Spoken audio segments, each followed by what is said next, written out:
Au dernier étage de la tour de Barad-dûr se rassemblent les plus grands généraux de l'armée de Sauron. Depuis leur terrible sommet, ils tentent de passer en revue les forces en présence sur la Terre du Milieu. En exclusivité sur nos ondes, nous vous proposons de découvrir leurs échanges et de vous plonger dans le jeu de bataille du Seigneur des Anneaux. Bienvenue sur Radio Barad-dûr.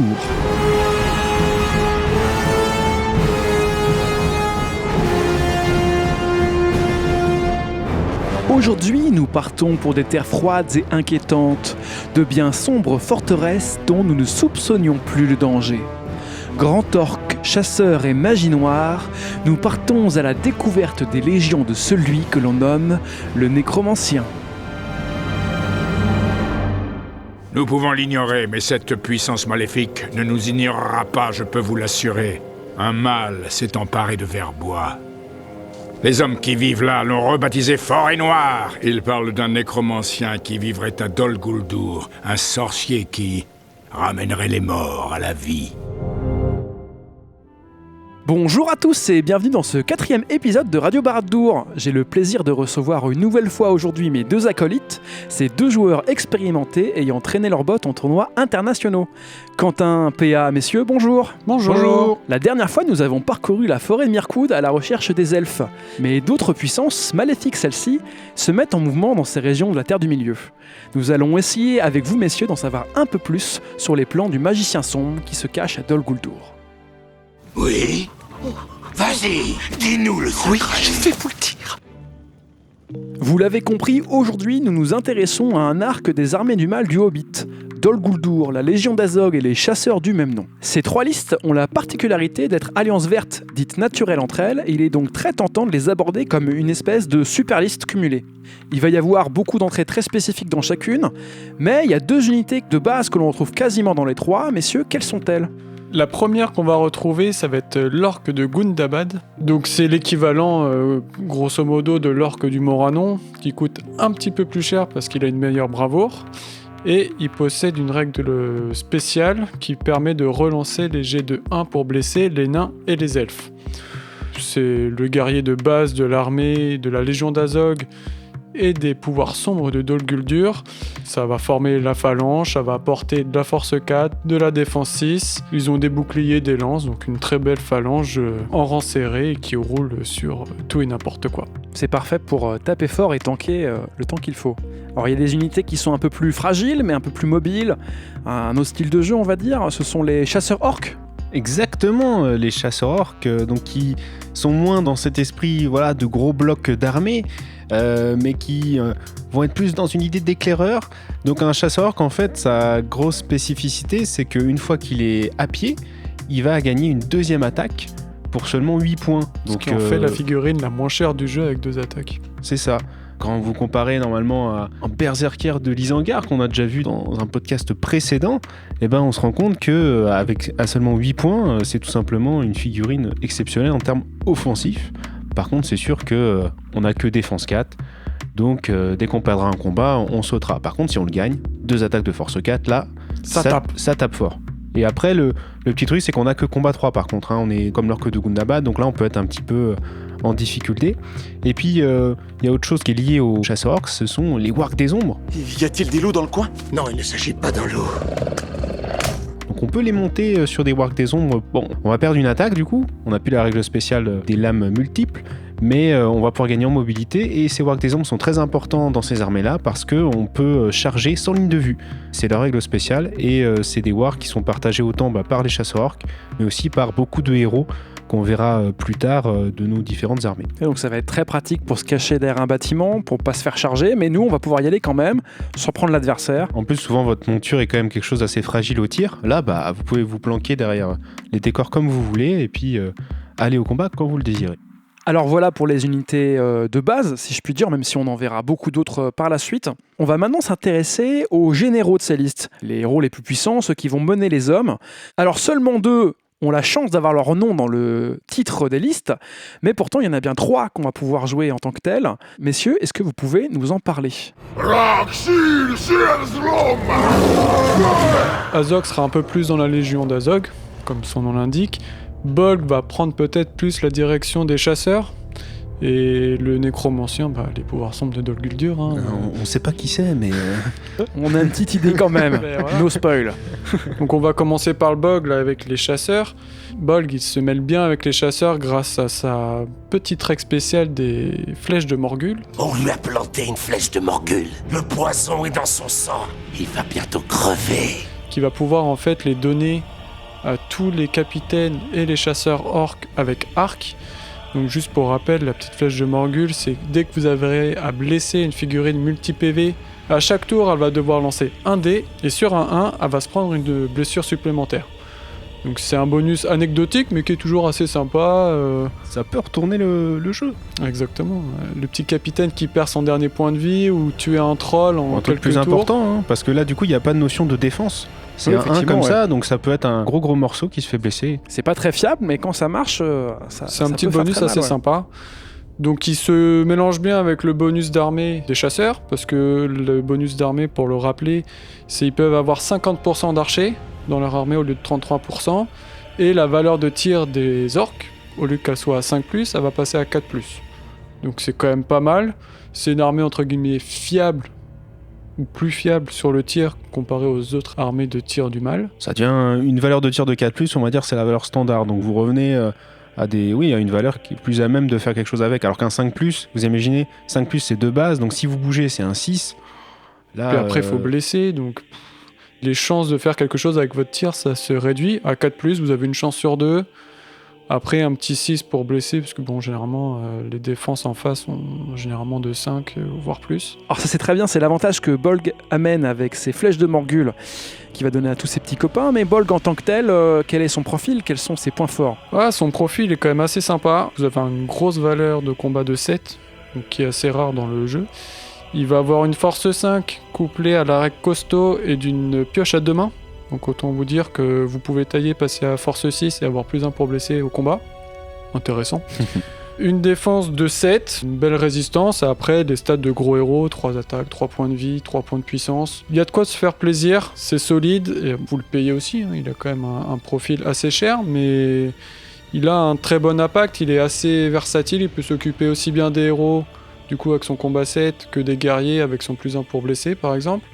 Donc il va pouvoir blesser tout type de figurines assez facilement, généralement sur du 4+. Alors là on a parlé du fiston Bolg, mais il y a le papa aussi qui est là. Le grand orque de Gundabad. À quoi il ressemble? Il ressemble à un Bolg encore un peu plus solide, parce que il va avoir des stats très très similaires, donc avec le combat 7 aussi, force 5, on peut lui mettre l'armure en l'autre pour passer à défense 7. Et Azog, si tu veux, il va avoir beaucoup de choses pour l'améliorer aussi. Il est encore plus customisable que Bolg, autant au niveau des équipements que de la monture. Et puis là où Azog il va aussi être très très fort, ça va être quand on va l'associer avec le bonus d'armée des légions d'Azog, ce qui est aussi possible pour Bolg, hein, on va pas vous mentir. Eh bien, il va pouvoir gagner la règle maître stratège. Et là, maître stratège, ça veut dire que si un héros en face à 6 pas déclare une action héroïque, vous pouvez la copier gratuitement. Donc là, c'est vraiment un bonus qui est assez fou, parce que vous pouvez toujours réagir par exemple à des frappes héroïques, et comme vous avez des combats 7 avec que ce soit Bolg ou Azog, souvent en face ça va déclarer des frappes, et aussi bien sûr si vous pensez à la phase de mouvement pour des élans héroïques, c'est super intéressant de pouvoir réagir au mouvement adverse de cette manière. Nous des guides. Nous des gars. Vous vous en êtes rendu compte, on est passé un petit peu vite sur les profils de Bolg et Azog qui ont beaucoup d'options et beaucoup de règles spéciales très intéressantes. Mais restez avec nous, on en parlera peut-être tout à l'heure. En attendant, il y a le 3e général emblématique de cet arc du Hobbit, j'ai nommé le Nécromancien. Un nouveau mâle s'est réveillé dans la forêt de Mirkwood sous le nom du Nécromancien. Contrairement aux 2 orques, il va avoir un profil beaucoup plus subtil parce qu'il va beaucoup miser sur la magie. Ça va de pair avec le bonus d'armée des pouvoirs sombres de Dol Guldur, dans le sens où à chaque fois il va dépenser 1 ou plusieurs points de volonté pour lancer sa magie. Il va avoir un dé gratuit pour passer le sort avec succès, ou pas d'ailleurs. Finalement, ça ressemble un peu à des Istari avec leur bâton de pouvoir, donc ça vient vraiment fiabiliser son truc. Côté profil, il a une très belle ligne de stats. On garde toujours le combat 7, la défense 8, Une force 6, bon, comme les petits Nazgûl que vous connaissez certainement avec le Mordor, qu'un seul point de vie et qu'une seule attaque. Mais il a quand même 25 points de volonté, donc plus un dé gratuit à chaque fois que vous voulez faire un sort. Ça commence à faire, Il y hein. a un petit stock, il y a de quoi lancer et de quoi résister. Et puis en termes de magie, il est quand même très versatile. Vous avez du drain de bravoure, de la paralysie, Vous pouvez tout faire. le regard de glace pour tuer des montures encore plus facilement depuis la fac, ou des petits guerriers comme ça par tour.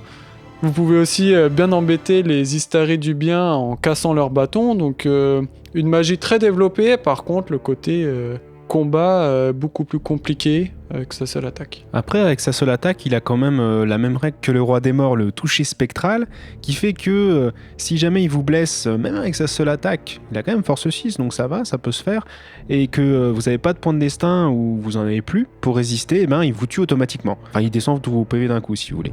Donc ça fait quand même que, sachant que ce sera sûrement votre général avec son rang de héros de légende, comme Azog, Bolg est un petit peu en dessous héros de valeur, ça fait que vous aurez peut-être pas envie d'aller le chercher en 1 contre 1, même s'il a qu'une attaque.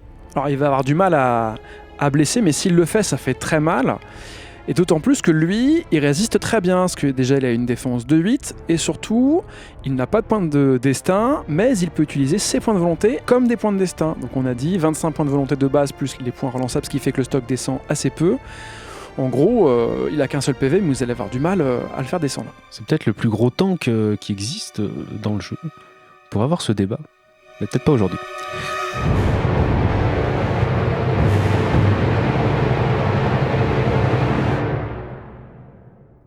Alors là, on a vu les grosses menaces, les 3 généraux potentiels de ces armées, mais il y a aussi beaucoup d'unités très spécifiques qui amènent des manières de jouer assez nouvelles, ou en tout cas assez différentes. On va peut-être pas toutes les voir ici, parce qu'il y en a vraiment beaucoup, mais on va commencer peut-être par une chauve-souris qui se trouve dans la Légion, la fameuse Gundabat. Alors effectivement, dans la Légion d'Azog, on a pas mal de petits outils pour aller vite et faire beaucoup d'impact rapidement. Alors la première à laquelle on pense, effectivement, c'est la Warbat et pas la Gundabat.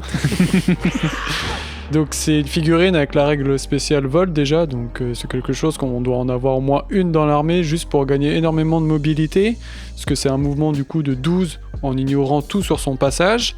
Et en plus de ça, elle a quand même une force 4 et 2 attaques, donc quand elle charge, elle va avoir quand même un bon impact, surtout avec ses petites griffes bien acérées, qui va pouvoir réduire de 2 points la défense de la figurine qu'elle est en train de taper, donc ça veut dire que globalement, vous allez blesser votre adversaire sur un 4+, donc avec 2 attaques. Hein. Faites les maths. Ça me semble pas mal quand même. Comme ça stat. blesse bien. Et si vous voulez pas charger, elle a une deuxième petite règle spéciale. Alors en anglais, c'est pluck, qui vous permet en fait de, si vous ne chargez pas, vous pouvez choisir une figurine non engagée d'une taille humaine ou moins. Donc il faut qu'elle soit du coup infanterie. Et vous pouvez sur 4+, lui infliger une touche de force 4. Et si vous réussissez ce 4+, vous vous jetez un deuxième dé. Et sur 4+, cette figurine sera en plus jetée à terre. Donc si elle n'est pas morte, vous pouvez encore la jeter à terre pour ensuite la charger avec d'autres figurines, comme les Berserkers de Gundabad. Hein, au hasard, hein, qui peuvent suivre la Warbat parce qu'ils ont un mouvement de 8, hein, donc ils peuvent aller aussi taper et tataner au corps à corps facilement, profiter du jeté à terre de la chauve-souris pour aller ensuite multiplier vos coups quand vous gagnez votre combat. Il n'y a pas que dans la Légion d'Azog qu'il y a des figurines très intéressantes. On va aller voir du côté de Dol Guldur avec leur fameux Castellan. Les Castellans, en fait, c'est un peu sur le même principe finalement que le Nécromancien. Leur vie va dépendre de leur point de volonté. C'est-à-dire qu'ils vont perdre un point de volonté à chaque fois qu'ils vont faire des combats. Et ils peuvent utiliser leur point de volonté comme des points de destin. Ils ont un seul PV, hein, du coup, une défense 6. Donc, avec 12 points de volonté, vous avez quand même de quoi vous mettre dans les pattes, en fait, des héros. C'est souvent comme ça qu'on les utilise, pour bloquer des héros un peu pénibles pendant plein de tours. Genre Elrond. Voilà, par exemple, après Elrond, il est un peu au-dessus du lot, je pense que... Difficile à bloquer Elrond quand même. Il n'en fait qu'une bouchée. Ils sont faibles. Mais tout autre grand héros de la Terre du Milieu, avec un Castellan dessus, vous pouvez vraiment le bloquer pendant plusieurs tours et être vraiment casse-pied. Et en plus, donc du côté, on va dire ça c'est le côté défensif de l'unité. Du côté offensif, sachant que c'est une unité qui est un héros, hein. Donc c'est quand même quarantaine de points, hein. Vous êtes dans un investissement qui est quand même... important. Voilà, il faut quand même le savoir. Et du coup, comme c'est un héros qui est mineur, bah, vous menez que 6 bonhommes. Ça, il faut le prendre en compte. Mais sur l'aspect, du coup, on a vu l'aspect défensif. Sur l'aspect offensif, c'est quand même une figurine qui a double attaque, avec une force 5, un combat 5. Donc là, vraiment, surtout du côté du mal, où les capacités de combat, c'est pas forcément très très élevé, bah, c'est vraiment très intéressant. Et en plus, vous pouvez l'équiper pour 5 points d'une petite lame de Morgul. Et donc venir, un peu comme le nécromancien, menacer toute figurine qui aurait plus de points de destin. Sachant que le nécromancien a un pouvoir pour enlever un point de destin Tout à à une fait. figurine. Une malédiction pour vous enlever des points de destin. Vous pouvez jouer avec, en complément avec le nécromancien là-dessus et être une menace à la fois offensivement et défensivement. Et je rajouterai un petit truc sur le Castellan, c'est que comme il a une réserve de 12 points de volonté, c'est aussi un excellent contre les magies de zone, comme les colères de la nature ou les choses comme ça, où il va pouvoir vraiment, Finalement, contre Elrond. Elrond ou Radagast, apporter une petite bulle de protection pour éviter ces sorts, parce qu'en plus ils vont être en première ligne, donc ça va être compliqué de les éviter à un moment pour placer une colère de la nature ou une colère de Brunnen, si on revient sur l'exemple d'Elrond, assez facilement.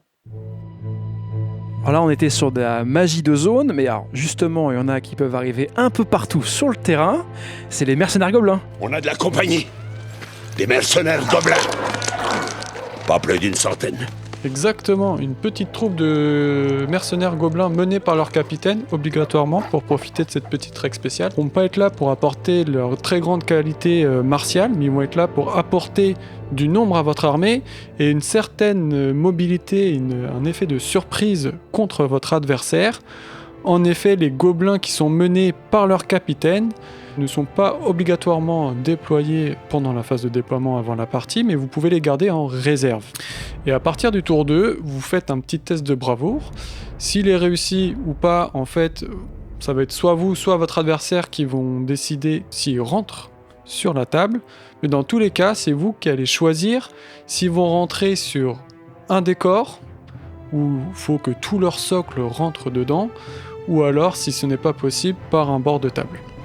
Donc ça apporte vraiment un petit effet surprise lors de la partie, parce que votre adversaire ne va pas savoir où est-ce qu'ils vont se déployer, et vous, pour aller attraper des petits décors en fin de partie, ou bien traverser la table, ou bien capturer le camp sur Storm the Camp, par exemple, c'est quand même très intéressant à avoir, c'est un outil vraiment très très très agréable. C'est une pression psychologique et on peut pas tant que ça anticiper s'il y a plusieurs décors qui peuvent recevoir la troupe entière. Donc après, c'est à vous de voir si vous préférez faire des petites troupes pour être sûr de rentrer sur un décor, donc par exemple un capitaine et 6 gobelins, ou alors vous tentez vraiment le tout pour le coup et vous mettez un capitaine avec ses 12 gobelins. Quitte à rentrer par un bord de table, mais en tout cas, quand on arrive, on est un peu plus solide. Plus Exactement. nombreux. Parce que ça reste du gobelin, donc ça peut vraiment se faire nettoyer vite.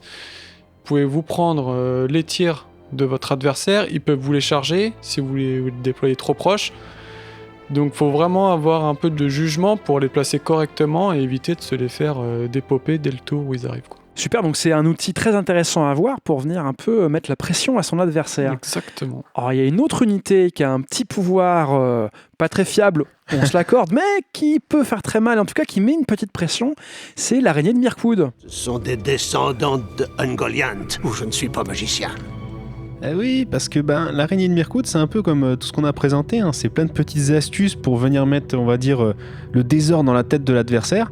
L'araignée de Mirkwood, c'est pas vraiment sur son profil, on va dire, ses statistiques qu'elle va vraiment faire peur, parce que 2 attaques de PV, ok, mais avec une défense 3 et un combat 2, vous allez pas aller très loin. Et une force 5 quand même. Une force 5, oui, mais bon, si vous l'engagez trop rapidement au combat, elle risque de mourir rapidement, et c'est pas là-dedans qu'elle va être la meilleure.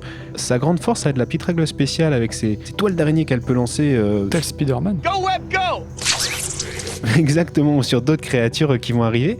Alors ça se lance, elle a une valeur de lancement de 5+. Les toiles d'araignée, elle les lance comme une arme de jet, donc soit pendant la phase de tir, soit si elle charge, mais on vous le conseille pas forcément, tel un javelot ou une autre arme de jet. Le mieux c'est quand même de le faire pendant la phase de tir, de trouver on va dire de se mettre en hauteur sur un décor et de trouver des angles de tir intéressants et de pouvoir du coup avec cette toile d'araignée, si vous arrivez à toucher votre adversaire, il va devoir utiliser un point de destin. Donc on est toujours dans cette mécanique au niveau de Dol Guldur. De faire chuter le destin pour pouvoir les one-shot avec les castellans. Exactement, avec les castellans. Ou du coup, si vous touchez avec votre toile d'araignée, vous pouvez engourdir les ennemis. Donc c'est le sort qui est normalement réservé à Langmar, on va dire, aux êtres des Galgal. Quand vous engourdissez un ennemi, et ben en fait vous le mettez au sol, il peut plus rien faire pour le reste de la partie. Il sauf perd si... automatiquement le combat s'il est engagé. C'est ça, donc si vous arrivez à mettre des figurines à double attaque ensuite dessus, il se fait complètement saucissonner, même les plus gros héros. Après, il pourra faire des tests sur un 6 pour se relever, et puis si jamais il y a des camarades qui sont aux côtés, ça pourra l'aider à se relever. Mais globalement, vous pouvez vraiment mettre KO un gros héros ennemi comme ça, avec du coup un peu de chance, hein. C'est un 5+, c'est pas très très fiable, mais quand même ça peut venir surprendre l'adversaire. Et voilà, on vous dirait, bon, mettez-en pas 10 000, hein, mais une ou deux, ou deux, trois pour venir mettre de la pression. Ça fait partie de l'attirail de l'éventail des armées d'Azog, Bolg et du Nécromancien.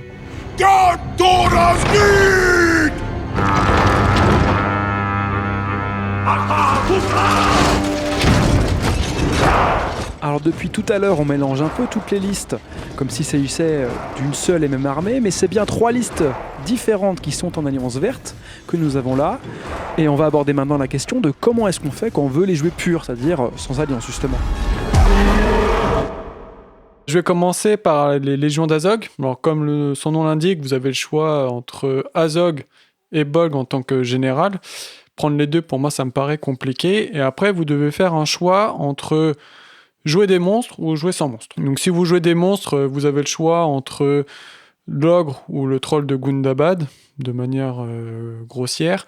Et après, vous allez vous prendre en fait les guerriers orques de base ou des gobelins pour augmenter votre nombre. Et si vous voulez jouer sans monstres, vous allez plus vous concentrer, du coup, vous allez remplacer votre ogre ou votre troll de Gundabad par les berserkers ou pour un peu plus de chauve-souris de guerre, etc. pour toujours créer une menace assez importante pour votre adversaire, parce que bon, les monstres quand même, c'est des choses que votre adversaire doit mettre pas mal de ressources pour les sortir. Il faut arriver à compenser ça par un nombre plus grand de berserkers ou de chauve-souris pour faire peser votre nombre sur votre adversaire. En termes de héros, c'est assez linéaire, hein. Ça va être soit Azog, soit Bolg, comme je vous l'ai dit tout à l'heure, et après c'est que des capitaines, donc vous n'allez pas vous triturer très longtemps les méninges là-dessus.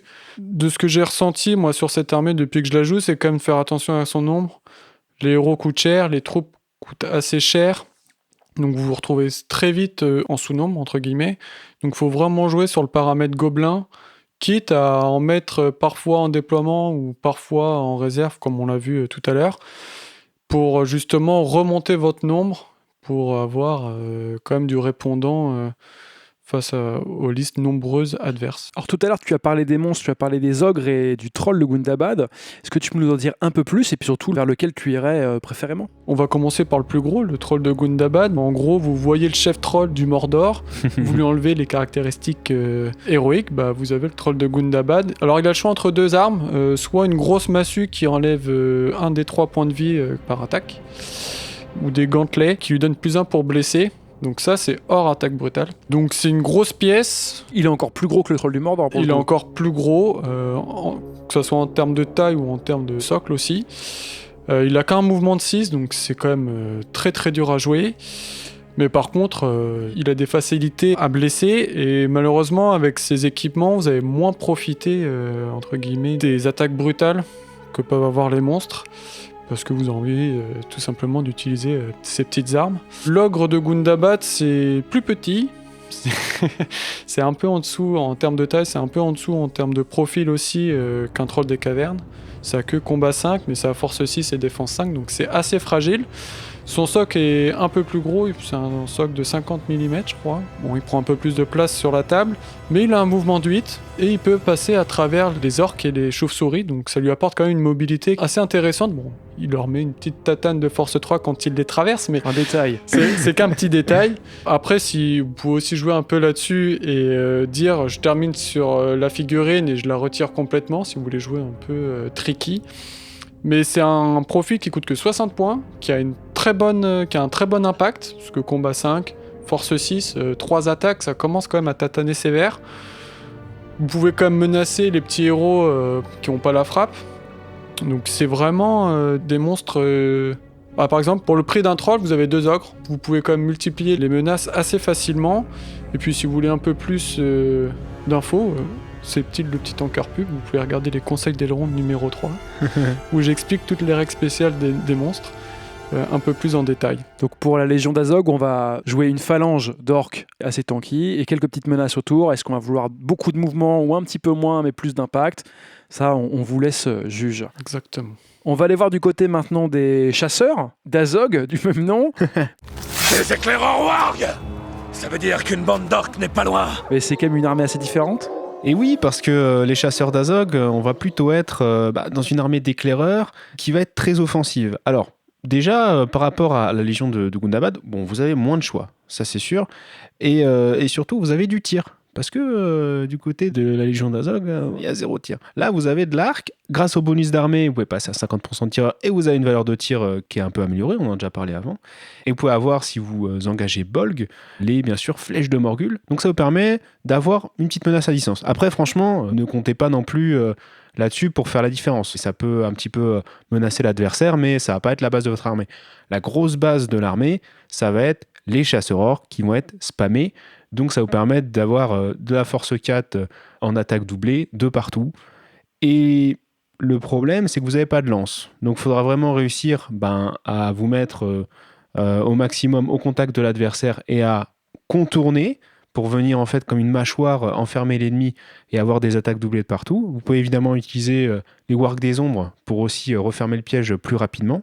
Et dans cette armée-là, vu que vous êtes pas mal sur le spam de petits guerriers comme ça, pas très cher, vous pouvez prendre soit Azog, soit Bolg en général, comme un peu pour les légions d'Azog, mais aussi vous pouvez vous en passer complètement pour juste en fait jouer sur justement l'accumulation de force 4 de cette attaque un peu de bourrin. Et du coup, vous avez à côté de ça des petits héros que vous allez pouvoir recruter. 3 héros nommés notamment qui ont chacun leur petite saveur, qui vont être, on va dire en numéro 1, le choix numéro 1 c'est sûrement Fimbul. Fimbul parce qu'il va avoir un combat 5, parce qu'il a des règles qui vous permettent de charger à travers les terrains difficiles même en étant montés. C'est 3 héros qui sont montés aussi, donc c'est assez intéressant. Donc il y a Fimbul, on va dire en numéro 1 avec ce combat 5 et cette frappe. Vous avez dans un registre de combattants aussi, mais un tout petit peu en dessous, ça va être Yazneg, parce qu'il a que combat 4. Mais par contre, lui, il va avoir une lance de guerre, une lance de cavalerie qui va vous permettre, pour pouvoir taper une figurine avec des dés doublés et des +1 pour blesser. Donc une force d'impact qui peut être intéressante. Et puis ensuite, il y a Narzoug. Alors Narzoug, c'est, on va dire, le héros archer de la bande. Donc lui, il va avoir une règle qui va être assez sympa, même s'il ne faut pas reposer toute sa stratégie dessus. Il va pouvoir, avec son arc, en fait, avoir un peu à l'image du héros ranger qui est sorti il n'y a pas si longtemps, en borne, et qui va pouvoir utiliser un point de puissance gratuit, soit pour toucher, soit pour les jets sur la trajectoire, soit pour blesser un ennemi. Alors ouais, vous avez qu'un seul tir, mais si vous cumulez ça avec les flèches de Morgul, la valeur améliorée de tir grâce au bonus d'armée, et puis vos points de puissance qui sont quand même de 3, pour ces 3 héros d'ailleurs, ils ont 3 points de puissance, qui pour un coup à une 50aine de points ou 60 une fois monté, c'est super, vous pouvez aller menacer peut-être une bannière ou le cheval d'un héros qui passerait par là. Donc ça peut être une astuce intéressante, sachant que normalement vous n'êtes pas vraiment à Dol Guldur ou à Gundabad des armées qui misent beaucoup sur la distance. Donc c'est vraiment un petit ajout qui va être très intéressant. Et puis après vous avez d'autres capitaines, mais bon, qui vont ressembler plus à ce que vous avez à Gundabad avec les chasseurs orques classiques. À noter qu'ils ont 3 attaques de base quand ils sont à pied. Ils ont la même règle que les fantassins, sauf qu'ils ont un profil de base avec 2 attaques, donc ils en gagnent une supplémentaire quand ils sont à pied. Et là, il pourrait y avoir débat. Est-ce qu'on prend un Warg des Ombres pour avoir de la mobilité ou on préfère être à pied avec 3 attaques? Là, on peut se poser la question parce que vraiment, les 2 options se défendent bien. Un impact très intéressant, mais aussi très fragile. Donc, il faudra bien choisir son moment pour mener l'assaut. Bon, on va partir maintenant vers la forteresse de Dol Guldur. Et on va aller voir une manière un peu particulière de jouer cette liste. Parce que le nécromancien, c'est pas n'importe qui. Et oui, c'est Sauron en personne. Quoi? Mais quoi? C'est Sauron? Non, jure. Stupeur et tremblement, je sais. Et il peut être joué avec ses 9 Nazgûl. Oui, effectivement, c'est une possibilité de cette armée full héros, à l'image de la communauté ou encore la compagnie de Thorin pour rester dans le thème du Hobbit. Donc c'est de jouer du coup le nécromancien avec ses 9 petits Nazgûl de Dol Guldur qui sont radicalement différents des Nazgûl du Mordor. C'est une version antérieure, c'est des petits combattants cette fois-ci, ils n'ont pas de magie. Ils ont un profil assez similaire, combat 5, force 4, 1 point de vie, 2 attaques au lieu de 1 sur la version du Mordor, et défense que de 6. Et ils ont tous de base 2 points de puissance, 1 point de volonté et 0 point de destin. Le manque de destin est compensé par une petite règle spéciale que Quentin va pouvoir nous présenter. Bien sûr. En fait, c'est une règle qui reste dans l'esprit de Dol Guldur surprenante, qui fait que quand ils vont finalement rendre l'âme, au tour suivant, on va pouvoir les replacer à l'endroit où ils sont morts finalement, à 6 pas de l'endroit où ils ont été éliminés. Donc ce qui peut vous permettre, même si vous êtes éliminé, en fait, vous pouvez replacer votre figurine à un endroit spécifique. Alors c'est pas automatique quand même, faut faire un test pour ça. Faut jeter un dé pour chaque Nazgûl mort au début du tour, et sur 3+, vous pouvez donc le faire ressusciter. Et ça se complète vraiment bien avec le nécromancien, parce que le nécromancien est le maître des Nazgûl, quand même. Et il leur donne un bonus de 1 sur ce jet, donc au lieu de le réussir sur 3+, vous allez le réussir sur 2+. Par contre, il faudra faire attention aux lames elfiques et à la magie adverse, qui eux donnent un malus de 1. Faut prendre ça en compte maintenant, on va pouvoir compenser avec le fait qu'on va pouvoir dépenser la puissance des Nazgûl pour revenir.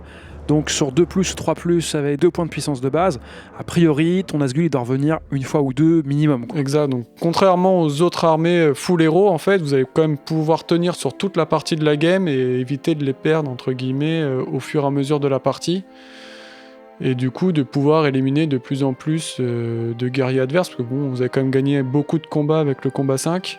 Vous avez quand même un support magique avec le nécromancien pour embêter au moins un héros adverse pendant toute la partie.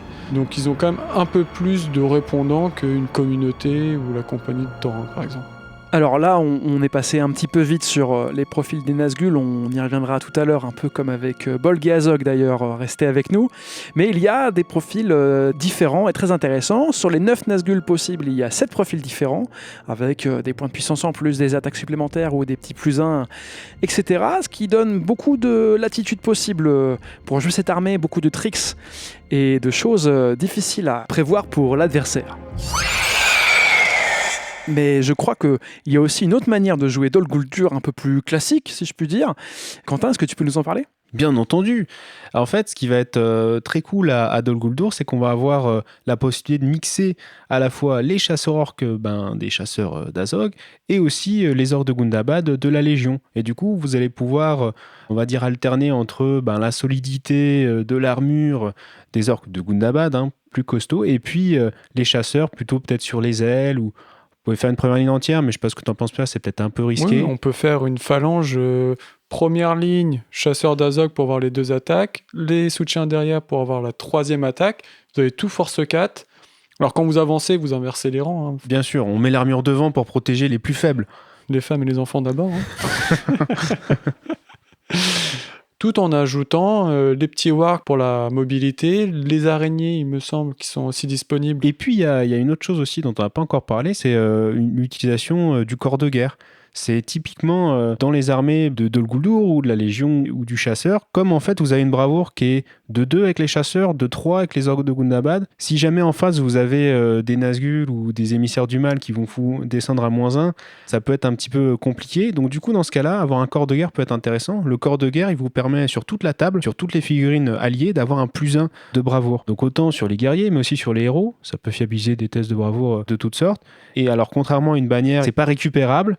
Donc il faut vraiment bien planquer votre sonneur de corps, mais ça peut être un petit ajout qui est très intéressant dans une armée comme ça où vous n'avez pas de chaman. Par rapport aux Seigneurs des Anneaux, où vous avez au niveau des gobelins, des Uruks ou des orques, vous avez des chamans pour assurer qu'une frénésie d'avoir les tests de bravoure automatiquement réussis. Là, c'est pas possible. Donc il faut peut-être prendre en compte cette petite option-là qui est à disposition dans les armées d'Azog. C'est pas donné, mais ça file un sacré coup de main. Quand on affronte du terrifiant, par exemple, ça fait plaisir. Ou sinon, on prend des berserkers de Gundabad et on a tout de suite la bravoure 6. Je crois que t'aimes bien ces figurines, PA. Ah, c'est mes préférés. Ça s'entend un petit peu. Bon, très bien, là on a vu comment on les jouait en pur, si j'ose dire, chacune de leur côté, mais il y a sûrement des mélanges à faire entre ces listes, notamment parce qu'elles sont vertes. On le dit depuis le début de cet épisode. Alors comment est-ce qu'on va venir faire un peu de synergie entre ces 3 listes ? Je vais en parler un petit peu, ça fait quand même quelques temps que je joue cette armée depuis qu'elle est sortie. C'est vrai que c'est plus sympa de jouer les 3 alliés ensemble ou 2 sur 3 ensemble que de jouer une pure, parce que vous pouvez apporter quand même beaucoup plus de diversité dans votre armée que de jouer juste une seule armée. Elles se complètent plutôt bien entre elles. La Légion d'Azog va apporter beaucoup de combats, très fort dans la phase de combat. Les chasseurs vont apporter du tir. Et Dol Guldur va apporter en fait tous les petits héros intermédiaires qui manquent entre guillemets sur les deux autres listes. Alors moi j'étais parti sur un postulat de jouer sans monstres. C'est des gros investissements qui sont quand même assez compliqués à rentabiliser dans une partie et j'avais misé beaucoup sur les berserkers de Gundabad. Mais tiens, c'est étonnant. Je voulais jouer tout en finesse, c'est-à-dire que en gros je jouais une première ligne de berserkers de Gundabad pour avoir du combat 4, qui est quand même assez intéressant à avoir, la double attaque, avec des haches, forcément. Toujours la subtilité. La subtilité jusqu'au bout, soutenue du coup par des lanciers de Gundabad. Franchement, la phalange, elle roule sur quasiment n'importe quoi. J'ai tapé aussi bien des guerriers des morts que des elfes, que des hommes. Hein. Ça prend vraiment toutes les défenses parce qu'il y a quand même 3 attaques à force 4. Ça tatane voire sévère. 5 si on veut tailler avec la hache. Exactement. Comment ça fait, hein? Puis vous avez quand même une bravoure 6, donc la terreur en face, vous en fichez. Et après, en fait, je profitais de Dol Guldur pour apporter un petit Nazgûl pour avoir un deuxième héros combat 5 qui était intéressant et apporter de la mobilité avec les wargs. Vous n'allez jamais l'envoyer au combat, mais il va vous servir pour aller choper des petits objectifs par-ci par-là, aller déterrer une relique, etc. C'est vraiment génial comme figurine. Et en plus, vous pouvez après envoyer une petite chauve-souris pour les aider. En plus de ça, j'avais fait le choix de jouer sans tir. Je pense que c'est une erreur. Avoir toujours un peu de tir, c'est toujours agréable pour avoir une petite menace à distance. Donc intégrer un petit Finnbull au lieu de choper une troupe de Dol Guldur, vous chopez une petite troupe de chasseurs d'Azog pour faire 3 wargs, 3 chasseurs avec arc, plus Finnbull ou Narzuk si vous voulez un peu plus de tir, un des deux. Finnbull est un meilleur choix. Ouais, parce qu'il est plus polyvalent. Donc faire une petite troupe de Dol Guldur si vous voulez quelque chose, un héros intermédiaire, une troupe de chasseurs d'Azog pour avoir accès du tir, parce que vraiment, moi je l'ai vraiment ressenti dans mes armées, c'est ce manque où on est obligé d'avancer et de souffrir un peu du tir adverse, et c'est assez compliqué, faut l'accepter quoi. Et après, faire vraiment tout l'impact avec les légions, avec les orques de Gundabad, les berserkers, et la chauve-souris également quoi. Et bien sûr, pour terminer, la petite surprise du chef avec les mercenaires gobelins, Bah oui. pour popper un peu partout, parce que si vous faites le choix de ne pas avoir d'unité mobile, au moins prenez une petite troupe de gobelins pour vraiment popper dans la partie adverse pour aller choper un objectif ou deux, c'est très important. Alors là, on est sur une manière de jouer ces listes entre elles, mais on peut aussi les allier avec d'autres factions du mal. Lesquelles par exemple ?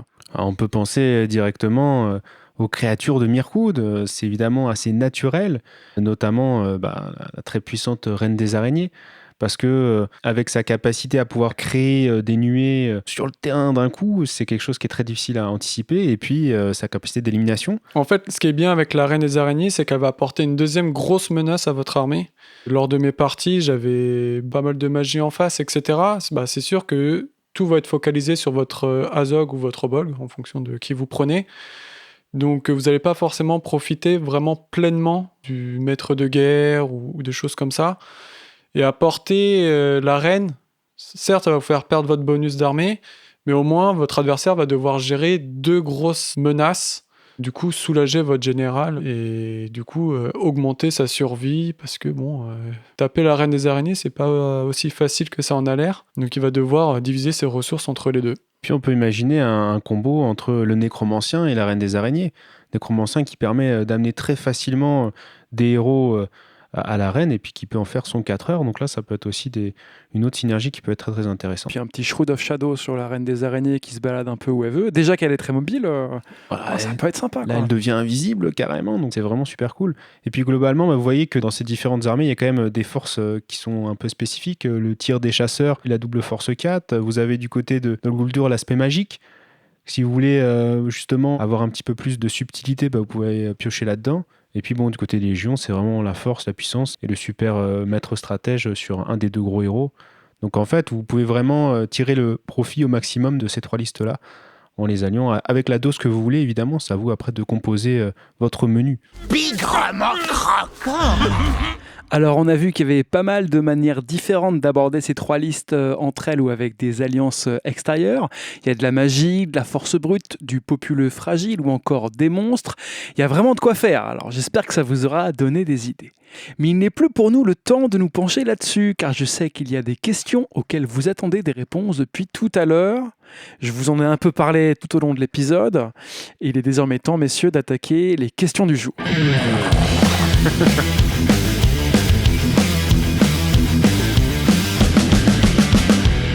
Donc on a vu un peu rapidement tout à l'heure Bolg et Azog, qui sont des profils assez similaires. Il y a Papa, il y a Fiston, les 2 tapent fort, les 2 combattent très bien, mais ils ont des spécificités. On l'a dit rapidement, des montures d'arrivée spéciale particulières. Bon, vous me connaissez, moi j'aime bien quand les choses sont claires et carrées. On va pas tourner autour du pot. Lequel des 2 on joue? Il y en a un qui est bien, il y en a un qui est nul. Lequel on prend? Ah, moi je suis plutôt Team Bolg, le petit complexe de Deep va faire la diff. Son avantage principal, ça va être qu'il est moins cher que le Papa. Il coûte que 165 points. Avec le même équipement déjà, Azog coûte 175 points. Et la petite monture en plus, bon certes elle va être un peu moins forte, mais elle coûte que 10 points. Donc, pour Un peu moins forte. Un peu moins forte. Elle est un poil moins forte, mais bon, ça peut suffire. Au total, il va vous coûter 175 points, donc ça va vous permettre de recruter d'autres figurines à côté, donc un peu plus de Berserker dans mon cas, ou alors un peu plus de Gobelins si vous voulez jouer un peu plus de nombre, ou un peu plus de Gundabad pour augmenter votre phalange. Pour moi, sa première qualité, c'est qu'il va être un peu plus adaptable à votre adversaire. Il va avoir sa force 5 avec son plus 1 pour blesser, comme je vous l'ai dit tout à l'heure. Ça veut dire que ça soit du héros ou du guerrier, il va les blesser de la même manière, donc sur à peu près du 4+, de manière générale. Il peut s'adapter à toutes les solutions. Si vous voulez jouer un peu plus de fun, en plus, vous pouvez lui mettre un petit arc avec les flèches de Morgul pour essayer de créer la petite blague en lui mettant une petite point de blessure. puissance qui va bien, on peut tuer un cheval, on peut faire... Exactement. Faut pas négliger non plus le facteur chance. Oui, on peut rêver. Rêvons plus grand. Après, ce qui va vraiment caractériser Bolg, ça va être vraiment sa règle spéciale Bringer of Death. Il faut comptabiliser tous les morts que fait Bolg pendant la partie, et en fonction de ce nombre, il va gagner des règles spéciales. Les 2 premières sont assez faciles à atteindre, elles sont assez sympas, parce que 2 morts, il va causer la terreur. Donc déjà, il va pouvoir limiter le nombre de figurines qu'il peut le charger. Et s'il en tue 5, il a émissaire du mal. Donc encore plus compliqué de le charger. Et en plus, si vous arrivez à démo l'adversaire, vous continuez à remettre la pression sans forcément l'envoyer au combat. Votre adversaire va avoir plus de chances de fuir au test de démoralisation. Et si vous arrivez à atteindre les 10 morts... Bonne chance. Bonne chance. Je n'ai jamais réussi à le faire. J'étais capé à 9. Vous gagnez 1 point de puissance gratuit par tour. En plus du maître de guerre. Franchement, là, ça commence à tataner sévère. Mais bon, c'est quand même très, très compliqué de l'atteindre parce que votre adversaire va pas tendre la joue éternellement pendant la partie. On voit Bolg monter en mort et on va vouloir tout mettre dessus pour qu'il s'arrête. Donc c'est un peu compliqué. Exactement. Mais bon, si vous arrivez à atteindre les 10 morts, franchement, après, ça va être une figue. Des actions héroïques gratuites à gogo. Ouais. 1 point de puissance gratuit pour n'importe quoi, ça fait quand même plaisir. Ce qui est juste dommage, c'est que quand on y arrive, la partie est finie, quoi. C'est ça. Vous êtes très fort en fin de partie, en tout cas. Un dernier tour d'anthologie, mais n'empêche que ça peut vraiment faire la partie. A priori, c'est à ce moment-là où il n'y a plus de puissance sur la table, ou très peu. Vous avez maître de guerre plus ça. C'est vrai que... Donc vous allez vouloir prendre pas mal de risques avec lui pour justement vouloir atteindre ces 10 morts assez rapidement et à dépenser votre puissance. Donc, il faut quand même faire assez attention dans votre manière de jouer. Faut compter les morts, faut faire attention. Moi, il me paraît vraiment très compliqué. Est-ce que Papa, finalement, il a pas des arguments un peu plus de poids ? Bien sûr que si. Parce qu'Azog, ce qui est bien, c'est que tout de suite, il est dans le sale, tout de suite, il est dans le lourd. Et en plus, il va avoir un côté avec tous les équipements que vous pouvez lui mettre où il peut vraiment monter en gamme. Alors... il faut absolument lui mettre l'armure lourde, ça on est tout à fait d'accord, pour le faire atteindre défense 7 et donc égaler son fils Bolg, parce que la défense 7 ça vous permet de bien tanker tout ce qui est force 4, donc tous les héros adverses, les troupes d'élite, par exemple comme toutes celles qu'on a ici à Dol Guldur ou dans les légions. Et ensuite, au niveau de la monture, vous n'avez pas un petit warg des ombres comme ça, classique, juste, vous avez le warg blanc. Et le warg blanc pour l'orque pâle, et là c'est vraiment... Vous allez pouvoir donc doubler vos points de puissance, passer à 6 points de puissance comme un Boromir. Vous allez avoir un point de volonté supplémentaire aussi. Vous allez devenir un héros de la trempe d'un Boromir avec bannière. Mais ça se paye. Hein. Bien sûr que ça se paye, mais vous savez, pour avoir des résultats, il faut investir. Ça va être en fait de la trempe d'un Boromir avec une bannière ou d'un Aragorn et Elessar. Vous voyez un peu ce format-là de points où vous commencez à investir beaucoup sur les héros, mais vous êtes quasi sûr d'avoir un gros retour dès que vous allez réussir notamment à choper des héros. Azog, là où il va être super fort, ça va être en duel face à des héros adverses. Combat 7, donc on a dit de base. En plus, donc il peut avoir le maître stratège grâce au bonus d'armée. Et puis il a cette règle qui blesse tous les héros avec qui il va être en duel sur un 3+. Alors là, vraiment, c'est encore mieux qu'Anduril. Donc là, vous pouvez en fait croquer n'importe quoi, n'importe quel héros en 1 contre 1. Mais qui va mettre un héros contre Azog ? C'est à vous d'aller le chercher. Et si vous avez 6 points de puissance, vous pouvez faire les combats héroïques pour aller chercher les héros que vous désirez. Et en plus, vous pouvez, ça c'est une option qui est peut-être un petit peu plus à débattre, ça va être le fléau de pierre d'Azog, avec lequel il va se combattre contre Thorin, notamment dans le film, si vous vous souvenez bien. C'est un petit peu cher quand même, 20 points, mais ça va vous permettre d'avoir, si vous voulez, une arme à deux mains. Ce qu'il n'avait pas avant, ça c'est sa petite faiblesse par rapport à Bolg, donc une arme à deux mains burly, donc 1+1 pour blesser, donc pour pouvoir aussi fiabiliser face à de la troupe. Puisque face au héros, on vous rappelle, vous tapez sur 3+, donc aucun souci. Et ça va vous permettre surtout, si vous vous faites encercler par plein d'ennemis, pour utiliser le coup spécial qui est normalement attribué au fléau, en baissant votre capacité de combat à 6. Du coup, même si vous êtes encerclé par, 10 ennemis, c'est peut-être pas possible avec le socle, mais bon, vous voyez l'image, vous pouvez faire une touche sur chacun avec votre force très élevée. Donc vous pouvez aussi vous débarrasser d'une masse d'ennemis comme ça d'un coup. La carte bleue a commencé à chauffer là, parce que 175 points de base, 50 points de warg, 20 points de fléau. Mais attends, il faut le payer. Mais c'est pas fini. Mais c'est pas fini, parce que tu peux aussi, si tu as encore un budget, je dirais, allongé, tu peux encore aller chercher la Signal Tower d'Azog quand il est le grand général de ses armées. Et oui, là, c'est full budget, etc. C'est Azog, le prince Qatari. Ah, c'est clair. Sincèrement, déjà, mettez-le sur Warg Blanc, ça vous fait déjà quelque chose de super intéressant. Après, si vous voulez tenter la Signal Tower, ça vous permet de vous donner plein de bonus qui vont être un peu comme des tambours gobelins. Vous avez donc des -1 de bravoure en face, des +1 de bravoure pour vous. Vous avez aussi un effet bannière sur toute la table. Vous améliorez la sauvegarde des berserkers. Vous avez des marches héroïques qui vont être gratuites. Et ça vous apporte plein de petits lieutenants qui vont en plus avoir un déploiement avant même toutes les figurines sur la table. C'est aussi quelque chose d'intéressant. Après, sincèrement, oui. Un très gros format. Donc en tournoi, vous risquez pas de l'avoir. Par contre, le Azog Warg Blanc, très lourd. Et donc en duel face à Bolg, évidemment, il le mangerait à tous les repas. En plus, pour le Warg Blanc, sa spécificité, ça va être qu'il va pouvoir rester sur le champ de bataille, même si vous vous faites désarçonner. Parce que ça peut arriver par manque de chance, ça peut aussi arriver volontairement. Vous voulez, vous séparer de votre Warg pour aller prendre un objectif qui peut être intéressant, et donc ça vous fera 2 figues pour le prix d'une. Alors pour un prix, on l'a bien compris, qui est élevé, mais ça peut être aussi à prendre en compte dans votre stratégie. Oui, sachant que le Warg Blanc, tout seul, il s'en sort quand même très bien. Combat 5, force 5, 2 attaques de PV, de la puissance. Il y a de quoi faire, quoi. Il peut se débrouiller aussi. J'ai l'impression que notre présentateur a un petit peu choisi son camp pour ce débat. C'est pas à moi de trancher, c'est aux auditeurs de choisir, mais c'est vrai qu'il se dessine 2 chemins. Il y a Azog, le prince Qatari, qui vaut une fortune, mais qui devrait marcher très fort. Et puis il y a une facette un peu plus peut-être raisonnable, si je puis dire, qui est Bolg, qui est pas moins intéressante, et même peut-être au contraire. C'est à vous de voir les formats que vous avez, comment vous voulez construire votre liste, mais les deux sont de très bons choix. Azog, c'est juste de la fumée, c'est juste un rêve, alors que Bolg, c'est dans le dur, c'est de la finesse, ça tape, c'est stable. J'ai eu un bel affrontement, merci messieurs, et c'est pas fini, parce que deuxième question extrêmement tendue se porte à mes lèvres. On a vu les grands généraux, Azog, Bolg, et puis on est nécromanciens plutôt dans l'épisode, mais qui est-ce qu'on prend pour les accompagner ? Est-ce qu'on part plutôt sur des héros orques ou des Nazgûl ? Moi je vais vous dire, il vaut mieux rester sur de l'orque. Il vaut mieux rester sur des petits héros à côté pour accompagner. Pourquoi ? Parce que vous avez déjà beaucoup investi sur vos gros bourricots là. Il faut jouer la complémentarité. Il vaut mieux aller chercher un petit capitaine de Gundabad par exemple, un orc de Gundabad qui va être très solide avec force 5, défense 7, qui va vous apporter de la marche héroïque.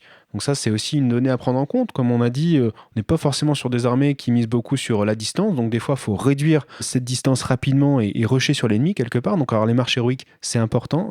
Vous avez donc cette option avec le capitaine de Gundabad. Une autre option, ça peut être aussi le capitaine chasseur orc, qui lui aussi va être intéressant dans la mesure où 3 attaques à pied, pour un coup à 45 points, C'est royal. Voilà, c'est vu nulle part ailleurs. Donc toujours dans cette idée de pas trop dépenser sur les autres héros meneurs de votre armée, parce que vous avez déjà beaucoup dépensé sur Azog.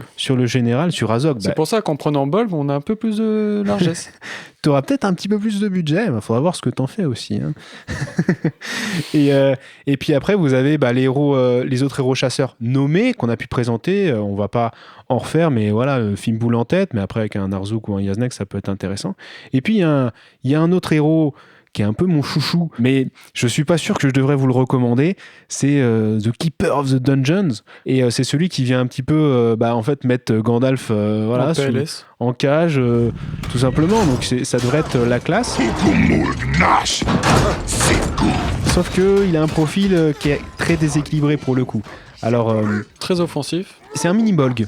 Tu vois que j'aime un petit peu Bolg finalement. Ouais. C'est un mini Bolg parce qu'il va avoir ce côté aussi, cette règle, plus il fait des kills, plus il va gagner en règle spéciale. Il va d'abord relancer tous les 1 pour blesser, ensuite il va causer la terreur, et après il va relancer tous ses jets pour blesser.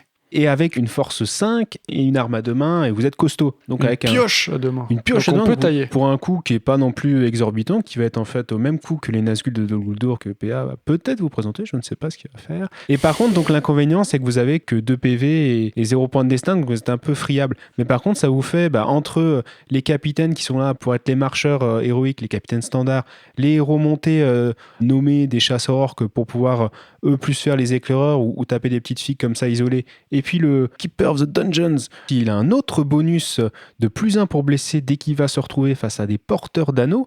Donc, porteur d'anneaux elfiques, hein, c'est pour évidemment illustrer cette opposition face à Gandalf. Donc, ça peut être un chasseur de ça. Après, bonne chance pour aller chercher Elrond en 1 contre 1. Je suis pas sûr Ouais, qu'il mais ça tienne. blesse automatiquement Galadriel. C'est vrai, parce qu'avec +1, vous arrivez à faire ce que vous voulez. Mais c'est plus si vous avez un héros qui va se retrouver peut-être amené par votre nécromancien, par exemple, et vous mettez le keeper dessus et il peut venir l'éclater assez facilement. Donc, vous avez plein de petites options pour accompagner vos gros héros bourrins, et ils sont pas si chers que ça. Et toi, PA, qu'est-ce que tu ferais alors ? Alors moi je suis plutôt d'accord avec le fait de prendre des capitaines, puisque la marche elle est quand même très importante. T'es d'accord avec moi alors ? Non, parce que débat. Non, les capitaines c'est toujours important, comme on le dit, la marche héroïque c'est quand même un outil quasiment essentiel pour une bonne liste de tournois. Après, là où je diffère un peu, c'est qu'on n'est pas obligé de se concentrer uniquement sur les orques. Les Nazgûl sont quand même plutôt sympas. En termes de combat, c'est quasiment quand même similaire aux autres héros. Bon, ils vont pas être montés, mais ils ont quand même combat 5 et 2 attaques force 4. C'est quand même un très bon ajout à votre phalange, qui a un peu de répondant en plus au combat. Très difficile à tuer, parce qu'une fois qu'on a tué le keeper, lui il revient pas. Hein. Or que le Nazgûl sur un 3+, il revient. Ouais, d'accord. Sur la durée, c'est quand même un peu plus fiable. Puis en plus, comme on vous l'a dit un peu tout à l'heure, glisser entre 2 phrases, il y a quand même 7 profils différents, il y en a quand même 3 ou 4 qui sont quand même très intéressants à intégrer dans votre armée. Le roi sorcier notamment apporte un 3e point de puissance pour faire des actions héroïques, des élans, etc. C'est pas mal. Il y a le Lingering Shadow qui vous permet d'avoir un peu plus de mobilité parce que après la phase d'initiative, il peut se téléporter de 3 pouces dans n'importe quelle direction. Donc allez chercher une petite bannière, si vous n'avez pas l'initiative, vous pouvez le reculer pour le protéger, si vous avez l'initiative, vous pouvez le projeter encore plus pour aller chercher des petites cibles alléchantes. Ou alors, si vous voulez continuer dans l'optique Gundabad et foncer tout droit dans le tas, vous avez les Slayer of Men qui ont un +1 au combat grâce à l'arme à 2 mains, sans le malus de -1 pour gagner le combat. Les autres, c'est des règles aussi un peu sympas, mais qui sont un peu moins utiles que ces 4-là. Donc je vais pas rentrer dans le détail, parce que ça prendrait un peu trop de temps. Mais les Nazgûl sont une possibilité quand même très sympa à intégrer, parce qu'en plus, contrairement aux autres, c'est des héros de valeur. Ouais. Et du coup, au lieu de mener 12 mecs, ils en mènent 15. Grosse différence. Puis ils ont la chance d'avoir tous la frappe héroïque. Donc même en deuxième petite menace combattante, ça reste envisageable. Exactement. Et si vous les mettez en tant que général, ça va être très compliqué pour votre adversaire d'aller chercher les points pour avoir tué le général. Très bien, ça nous ouvre beaucoup d'options tactiques et de manières de jouer différentes avec tous ces héros qui sont tous très particuliers. Dites-nous en commentaire d'ailleurs quels auraient été vos choix. On a hâte de vous lire. Alors on a vu qu'il y avait beaucoup d'options tactiques avec ces 3 listes et justement maintenant, est-ce qu'on les a vues performer sur les tables de jeu ? Alors ça peut performer sur l'étape de jeu. J'avais joué en double à l'Ardacon avec mon partenaire Corentin, s'il nous écoute, salut Corentin. Et donc nous on avait une base plutôt de chasseurs d'Azog avec à côté Dol Guldur. Du coup on jouait sur le spam de Force 4 de partout avec un petit peu de lancier de Gundabad. Et du coup c'est une armée avec laquelle on a fait, en 3 parties, on a fait 2 victoires. Donc c'est quand même une bonne performance. Et j'ai une autre... anecdote plus, on va dire, solide encore, un degré un petit peu plus fort, parce que le double à l'Ardacon, c'est une compétition ok, mais c'est un petit peu plus du show et un peu l'entente des nations, on va dire. Mais à l'ETC 2017 à Cardiff... Ah oui, je l'ai affronté. Tu l'as affronté Je l'ai affronté, le petit World Champion avec... c'était une armée Gundabad avec Angmar, de mémoire. Il a quand même, sur 6 parties, fait 6 victoires. Voilà. Il m'a quasiment tabrasé. C'est le seul mauvais souvenir que j'ai de cette ETC. Parce qu'à côté de ça, c'était vraiment pas mal. Mais son armée était quand même très intéressante. Bon, c'était dans l'ancienne version, c'était en V5. Mais bon, les profils entre la V5 et la V6... Les profils du Hobbit n'ont pas changé. Il avait un petit Burdur, Yazneg Finbull. Il avait une première ligne de chasseurs, un peu comme vous, mais sauf que c'était des lanciers orques derrière. Donc en gros, une phalange à 3 attaques. Bon, il troque la force 4 des Gundabad par une force 3 de lancier orc, mais bon, ça coûte moins cher. Donc il était quand même entre 50 et 60 figs à 800 points. Et là, bon, c'était aussi un excellent joueur, parce que ça fait 2 ETC qu'il joue, il est à 12 victoires sur 12. Petit palmarès. C'était les chasseurs orques qui étaient vraiment en spam, et le fait de multiplier les dés, c'était presque de la stat en fait qu'il faisait, et il dégoûtait ses adversaires. Un PA. Exactement. J'ai pas pu faire grand chose sur cette partie-là. C'était un Storm the Camp, j'ai sûrement fait des erreurs aussi. Mais il m'avait vraiment maîtrisé du début jusqu'à la fin de la partie. Malheureusement pour moi.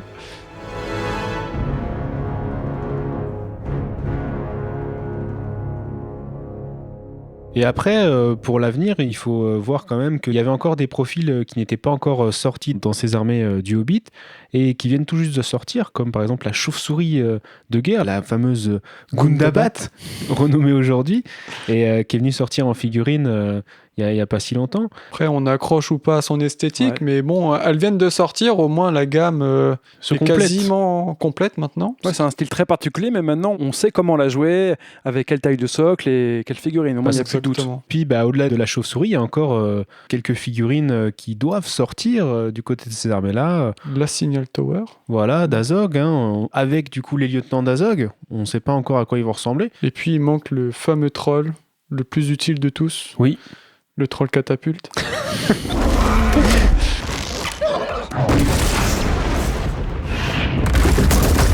Rigole, mais n'empêche, il devrait être super beau. Si un jour on le voit pour de vrai, ce sera une sacrée figurine. Peut-être, mais bon, est-ce que ça sera jouable? Parce qu'à 180 points ou 160 points... Il commence à faire beaucoup. Ça fait un projeté à force 10, donc c'est sympa, mais est-ce que ça sera le monstre le plus utile? C'est moins sûr, mais gagner avec panache, parfois, c'est beau important. aussi. Puisqu'on parle du troll à catapulte, qui a un profil, on va dire, un peu fantaisiste, on l'aura bien compris. Est-ce qu'il y a d'autres profils dans ces listes qui vous semblent soit ratés, soit peut-être abusés ou complètement à côté de la plaque? Bien qu'ils soient très sympas à jouer, Azog et Bolg, ils ont un profil, c'est vraiment intéressant de les jouer, mais bon, sortir des orques à combat 7, comme ça, sortir un peu de nulle part, alors ok, c'est des grands chefs orques comme on n'en fait plus en terre de milieu. C'est vrai qu'on est au niveau d'un Glorfindel. C'est ça, est-ce que ça vaut vraiment un Glorfindel? Est-ce que ça vaut vraiment mieux qu'un Boromir ou qu'un Elrond ou qu'un Aragorn? On sent que quand ils ont sorti ces profils-là, ils voulaient vendre de la figue. Game, ça fait un peu comme sur ces autres jeux, c'est-à-dire sortir vraiment des profils très bons pour vendre de la figurine. Donc c'est ça qui est un peu dommage. Alors pour le jouer, c'est toujours sympa, je dis pas le contraire. On va pas se plaindre d'un combat 7. On va pas se plaindre d'un combat 7, mais dans la cohérence de la gamme qui s'est fait avant, c'est un peu dommage. Après, bon, ils se sont un peu rattrapés, parce que l'armée n'est pas non plus complètement pétée, loin de là. Pareil pour les trolls, sortir des gros trolls, c'est sympa, mais leur mettre combat 7, défense 8, 4 points de vie, des armes un peu too much, à gogo, en fait. C'est un peu too much, comme dit Quentin. Ouais, c'est un peu une armée de toujours plus. Toujours plus pour faire toujours moins. Puis même au niveau des petites unités, tu te rends compte que l'unité, on va dire, de base, le chasseur orc, tu mets une double attaque à 8 points. Je veux dire, les standards, normalement, c'est plus 12, 15 points, pour les doubles attaques. Et là, tu nous fais un truc inédit pour bourriner. Donc bon, bah... On prend, hein, pourquoi pas, ça donne des options différentes, ça donne envie de les jouer, ok. Ils auraient peut-être pu avoir quelque chose de plus subtil ou plus équilibré, tu vois. C'est un peu toujours dans un sens de bourrin. Et après, bah, en termes d'esthétique, il y a des fois des figurines qui sont un peu plus réussies, comme la brute troll ou la troll brute, ça dépend dans quel sens vous le mettez. Et notamment quand vous pouvez mettre un petit bauffure par-dessus pour recréer la scène du film. Mais finalement, bah, on n'a pas de profil qui correspond à ça du côté du bien. Ce serait marrant d'avoir un bauffure sur troll brute comme ça, Ouais. pour donner un petit peu de diversité. C'est pas la figurine du coup ici qui va poser problème esthétiquement parlant, plutôt cool. Par contre, c'est le profil en termes de jeu, où là, vous avez des choses qui... c'est pas une question d'être en mode, on va dire, gros bill ou gros bourrin comme les autres. C'est que là, vraiment, on se demande qu'est-ce qu'ils ont voulu faire avec. Parce qu'on vous donne un troll qui a finalement qu'un combat 5. Alors là, combat 5 pour un troll, vous dites... Terrible. Est-ce que je vais réussir à gagner des combats même avec un 4ème PV, bon, et 3 attaques, vous n'allez pas faire grand-chose. Et puis ça règle en fait d'écrasement avec une touche de force 10. Ah oui, super, force 10, très bien. Sur 3+, quoi. Tu vas faire des 3+, sur tout, mais c'est une règle de piétinement, donc ça veut dire que vous arrivez sur une figue, vous lancez votre 3+, si vous la tuez, vous pouvez continuer, un peu comme un Mumak ou une bête de Gorgoroth, vous voyez l'idée, ou un char de Kand. Mais le problème, c'est que voilà, une seule touche sur 3+, bah, dès qu'il y aura une figurine un peu costaude, à plusieurs PV, ça va vous arrêter. Et puis franchement, une touche, c'est quand même pas top, quoi. Et en plus, c'est une figurine qui a pas de sauvegarde ou de résistance vis-à-vis de la magie ou vis-à-vis d'une sentinelle ou voilà, quelqu'un qui pourrait en fait vous bouger contre votre volonté. Donc vous pouvez vous retrouver très rapidement à écraser vos propres troupes. Et alors là, bonjour l'investissement. Donc c'est un peu le résumé de nos déceptions, on va dire. C'est qu'il y avait peut-être d'autres choses à faire, ou peut-être un peu mieux. En tout cas, on n'est pas complètement satisfait. Très bien, merci beaucoup messieurs pour ce tour d'horizon des légions du nécromancien. À la prochaine. À la prochaine, merci. Salut.